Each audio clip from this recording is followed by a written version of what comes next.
पटेल साहब, आप लोग यहाँ पे आके जो बोलना चाहते थे तो उसमें आप क्या बोलना है? आ जा रहे हैं उसमें फिर से।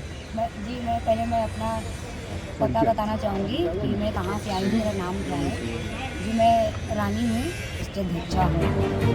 हम लोग सरदार वल्लभ भाई पटेल जी के जन्मदिन के उपलक्ष्य पर यहाँ पर जंतर मंतर पर इकट्ठे होकर आए हैं।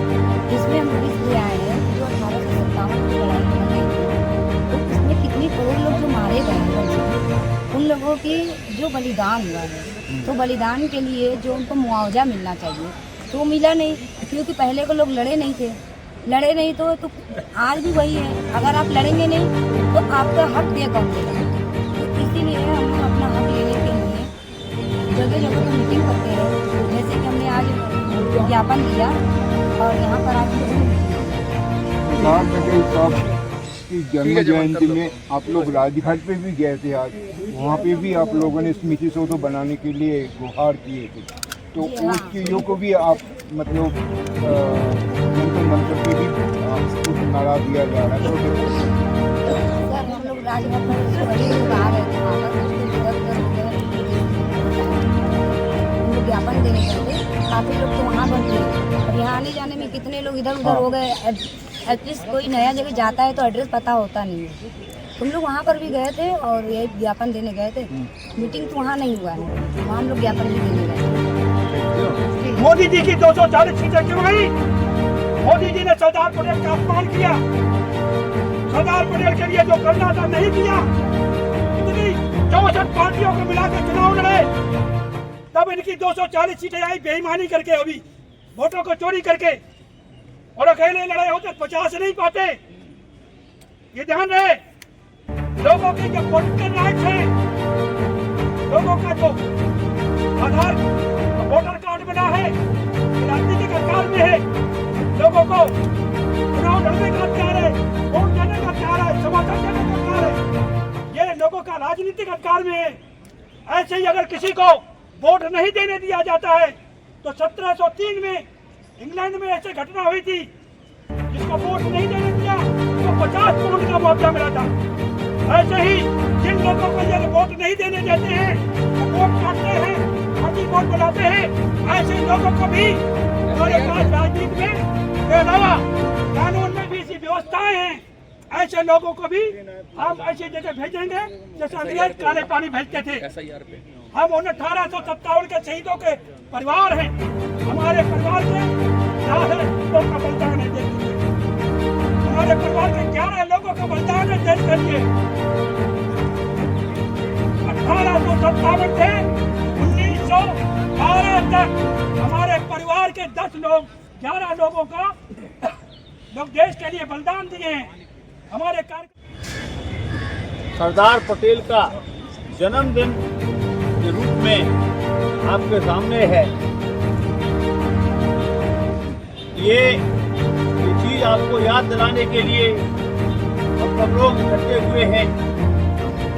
अल हिंद पार्टी के नेतृत्व में इसके बैनर तले कि इस देश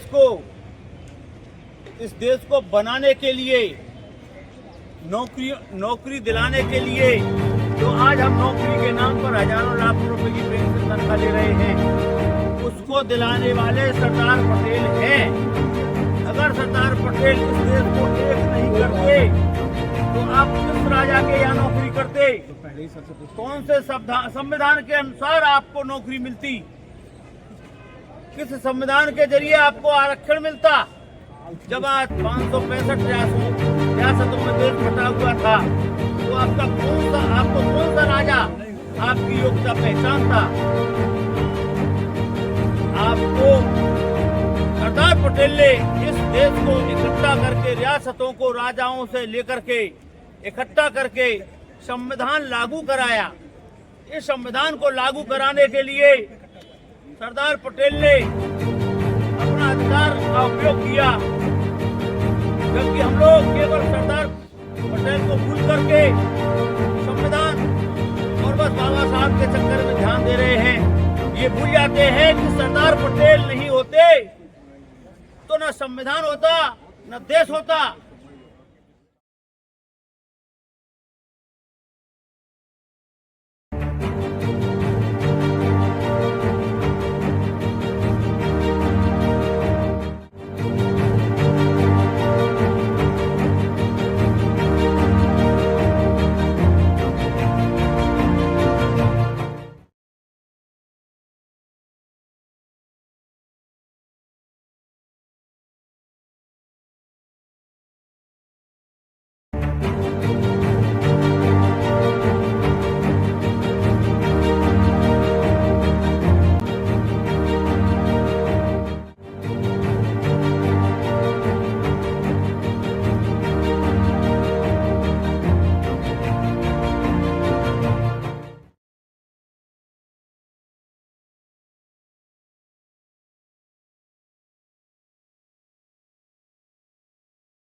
अधिकारों को लागू करो, जनजातियों के अधिकारों को लागू करो।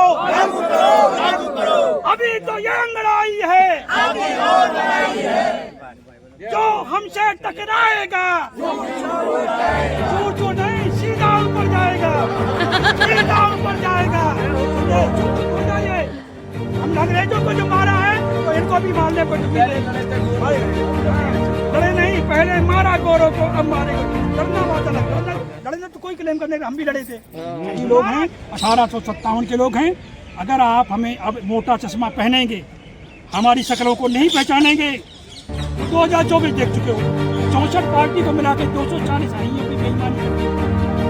वो बनारस से मोदी हार रहे थे, बाद में जितवा दिया, अगले बार से डीएम को उड़वा देंगे, ऐसे उड़वाएंगे पता नहीं चलेगा परवाह तक। समझ रहे हैं? देश उनके बाप का नहीं है, सालों का, हरामजादों कुत्तों का है ना। ये देश हम सबका है। हमारे बाप दादाओं ने अंग्रेजों को मारा है और सीने पे गोली खाई है। जब अंग्रेजों को नहीं डरे, इन हरामजादे कुत्तों पे डरेंगे, सारे बाबू हैं। इतना गुस्सा